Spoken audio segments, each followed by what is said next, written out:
as JD mentioned, I am an attorney. I've actually been an attorney for 30 years. This October is the 30th anniversary of me being sworn in as a lawyer at the Kentucky Supreme Court. Thank you. So most of my time as an attorney has been spent as in-house counsel for the Transamerica companies. And I was very fortunate in the last 4 years at Transamerica to serve as the president of their largest broker-dealer in the United States. Now, it was an incredible experience, and I have to say, working inside Transamerica, they are some of the smartest, brightest, best people in this industry. I learned so much.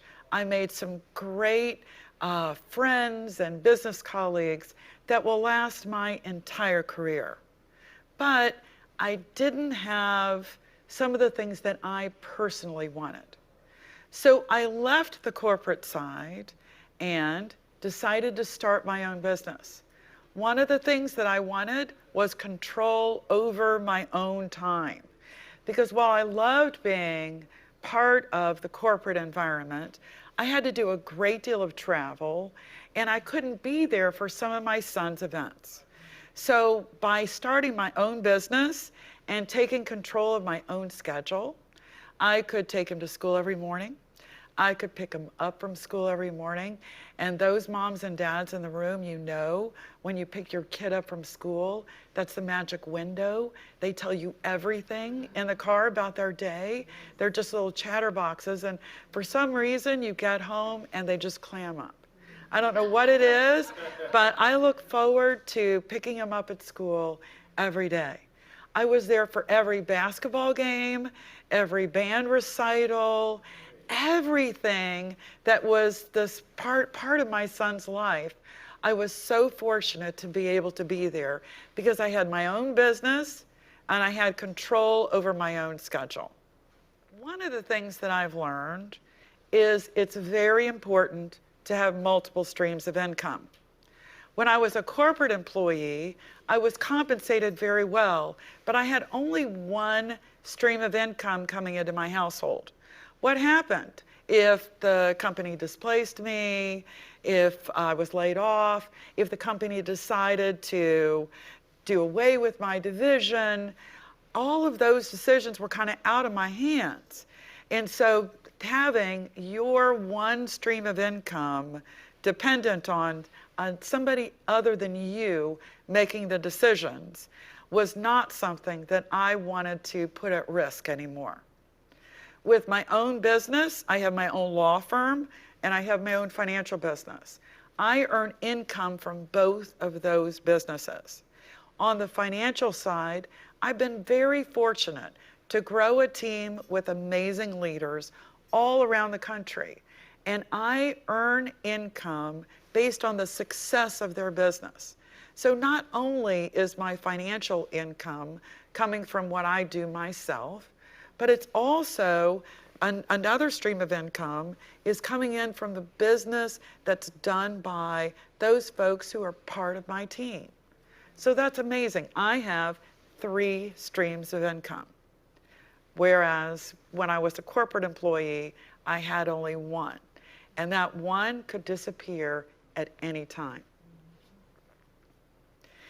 Now, in this business, we get to teach people how money works. That is so fulfilling to be able to sit down with families, business owners, single moms, and talk to them about basic financial concepts and help them make decisions that are going to improve their lives and the lives of their children. But how is WealthWave different? There's so many other amazing firms out there. How is WealthWave different? Number one for me was I could do this business part-time. I'm a lawyer, so I started with my my law firm, what I knew. And I was very successful doing that. I was doing that full-time when I left the corporate world. And I started my financial business part-time. I was just learning it. I was just starting to talk to people about being part of this business with me. I was just getting all of my licenses. And so it was wonderful to be able to do this business part-time while I ran my full-time law practice. After doing that for a few years, the income from my part-time financial business exceeded the income from my full-time law practice. And I'm compensated very well as a lawyer. At that point, I made the decision to go full-time financial and part-time law practice. So now, on the legal side, I get to do a lot of pro bono work. I do free wills for all of the first responders in Georgia. I do pro bono work for a lot of single moms and nonprofits. And so now, my law practice, I get to kind of pick and choose the things that I want to do, because my full-time financial business that started out part-time pays all of my bills and helps me achieve my financial goals. At WealthWave, I also get to learn from the masters. Now, a lot of people, when they're starting out their own business, it's a lonely path. They don't have people who are sitting there telling them, do this, don't do that, try this, say this. In this business, you've got business partners, you've got mentors who are as invested in your success as you are. Another thing that our firm has that a lot of other financial companies don't is we are not captive. We may be part of the Transamerica family of companies, but I'm not required to sell Transamerica. They have great products and services, but we offer the full range of products and services, whether it's life insurance, annuities, mutual funds, 401k plans, 403b plans, IRAs. And I get to help my client pick the product and service that is right for their needs. I'm not forced to sell one product or the products provided by one company. And there are a lot of financial services firms out there where you are captive and you can only sell certain products and you've got to sell a certain amount of them every year or you get kicked out. That is just not the case with our firm. And how a lot of industries are being disrupted. Netflix, Uber, all of the things that we took for granted before are now completely different. Right. So there are whole industries being completely disrupted. And we are fools if we don't believe that the financial services industry is also going to be disrupted. And so for us to associate ourselves with a leader who knows that and is looking towards the future and what the financial services industry is going to look like in the future and what our customers and what our teammates are going to need in the future, that is valuable. Now, the last difference I'll speak to is heart. And to kind of explain heart, I want to tell you a story. So I am originally from Louisville, Kentucky. And Louisville, Kentucky is a great place to grow up. It's a great place to live. We've got amazing teammates in Kentucky. Now, back in the 80s, some of you will remember that there was a medical experiment going on in Louisville, and that was the artificial heart program.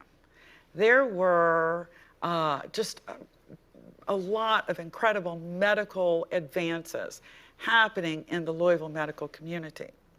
Now, my father was an anesthesiologist, and he was one of the physicians that was part of the medical community there and part of this program. And it was amazing. I mean, they were implanting artificial hearts in patients, and they were living. And that had never been done. And every day across the nation, one of the things that the newspapers talked about was it's day 23 for such and such. It's day 44. And we were all cheering this great success. So as you can imagine, the medical community was also very excited. So after several patients were surviving several days, they decided to have a party to celebrate the success. And I was able to attend this party with my dad. So we go to this party and all the doctors are cheering and it's just wonderful champagne. It was just great. So I noticed in the back of the room a gentleman who was kind of sitting at a table all by himself and he wasn't kind of joining in the celebration. So I went and introduced myself to him and he told me that he was one of the engineers on the Jarvik 7, which was the artificial heart. And I'm like, oh my gosh, this is exciting. You must be so proud. What a great success.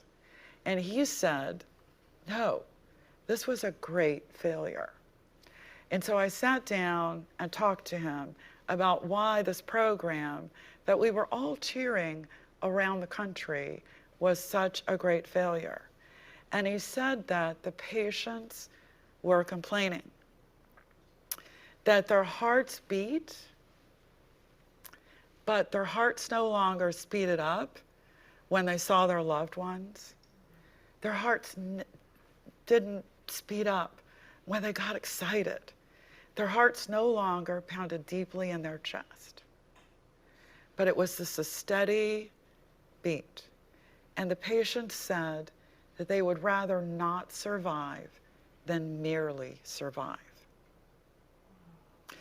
The program was successful from one aspect, but you'll notice there hasn't been another artificial heart program.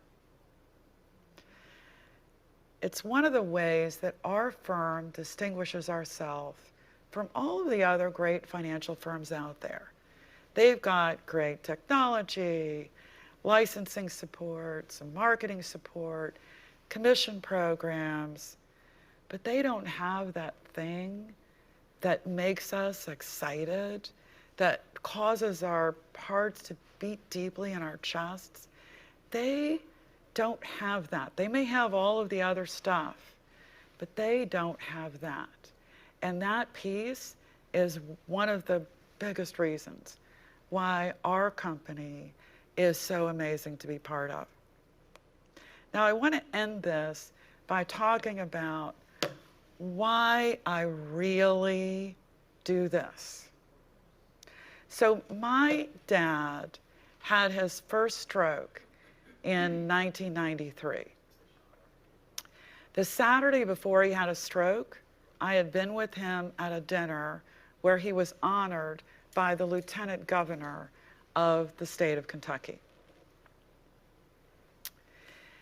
He had spent his whole career taking care of his family. Me and my 3 younger sisters, he put us all through college. He made sure we had safe cars to drive when we turned 16. He took great care of us and his family, but he never planned for retirement. As successful as he was, he always thought he'd be able to do that in the future. He always thought there'd be time for that. So in addition to not having money for retirement, he also had not set anything aside for long-term care. So when my dad, this very successful physician in Louisville, Kentucky, who was part of the artificial heart program and received awards from the governor and lieutenant governor of Kentucky, had his first stroke in 1993, which was the year that I started working for Transamerica.